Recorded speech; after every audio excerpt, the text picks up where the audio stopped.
Sementara itu, saudara, tim pemenangan Prabowo Gibran rencananya akan mengembangkan soal koalisi partai politik yang ada di pemerintahan nantinya usai penetapan presiden dan wakil presiden terpilih 2024 yang ditetapkan oleh Komisi Pemilihan Umum pada Rabu pagi.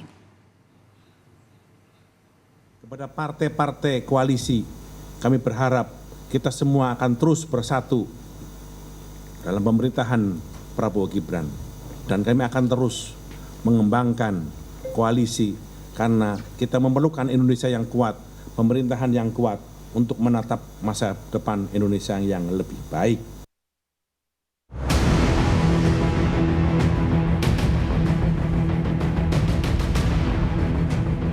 Kontestasi telah selesai. Pertandingan telah selesai. Kompetisi sudah usai, begitu KPU resmi menetapkan pasangan Prabowo Gibran menjadi pemenang di pemilihan presiden 2024. Presiden terpilih Prabowo Subianto pun mengajak seluruh elit tinggalkan perbedaan untuk bersatu. Kita perlu diskusi di antara semua pimpinan masyarakat, pimpinan politik untuk mencari perbaikan sistem. Sebagai langkah awal, Prabowo pun langsung membuka peluang kerjasama dengan menemui Ketua Umum PKB Muhaimin Iskandar di kantornya di DPP PKB. Sebagai sahabat lama, Ketua Umum PKB Muhaimin Iskandar pun menyambut baik kerjasama yang ditawarkan dengan menyerahkan 8 agenda perubahan kepada Prabowo.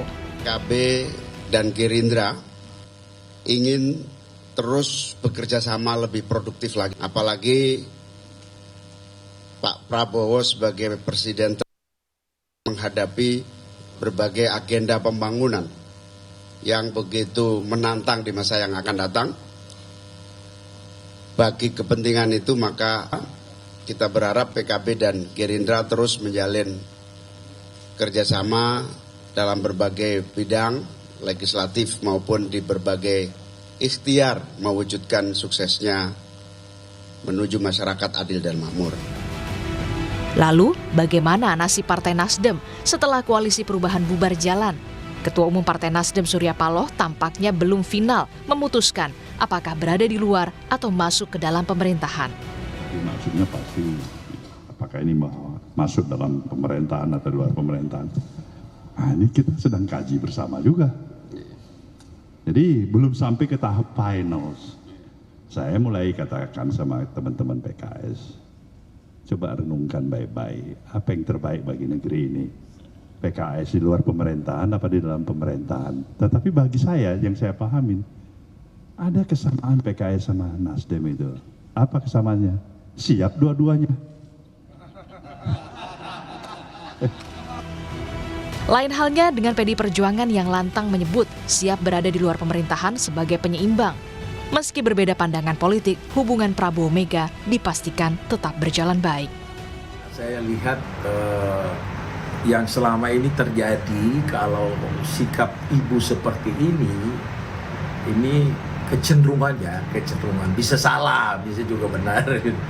Kecenderungan kita ada di luar pemerintahan. Cara pribadi saya kira ibu Mega dengan Pak Prabowo itu bersahabat dengan baik, ya, berteman baik. Tapi kan harus bisa dibedakan mana urusan pribadi, pertemanan, dan urusan organisasi dan kenegaraan. Dan juga kita harus juga pertimbangkan Pak Prabowo dan koalisi yang besar sekali. Ya, koalisi besar di sana, mereka sudah berjuang dengan susah payah dari awal. Lalu di ujung kita bergabung di sana itu juga bisa mengganggu konsentrasi koalisi dan kesepakatan yang sebenarnya sudah terjadi. Jika melihat koalisi partai politik pendukung Prabowo Gibran di parlemen, setidaknya koalisi Prabowo Gibran punya 280 kursi dari 580 kursi. Itu artinya Prabowo Gibran hanya butuh 1 tambahan partai politik lagi agar menjadi kuat di parlemen untuk 5 tahun ke depan. Tentu yang kini jadi pertanyaan, siapa partai politik yang bakal resmi merapat ke koalisi pemerintahan Prabowo Gibran? Tim Liputan, Kompas TV.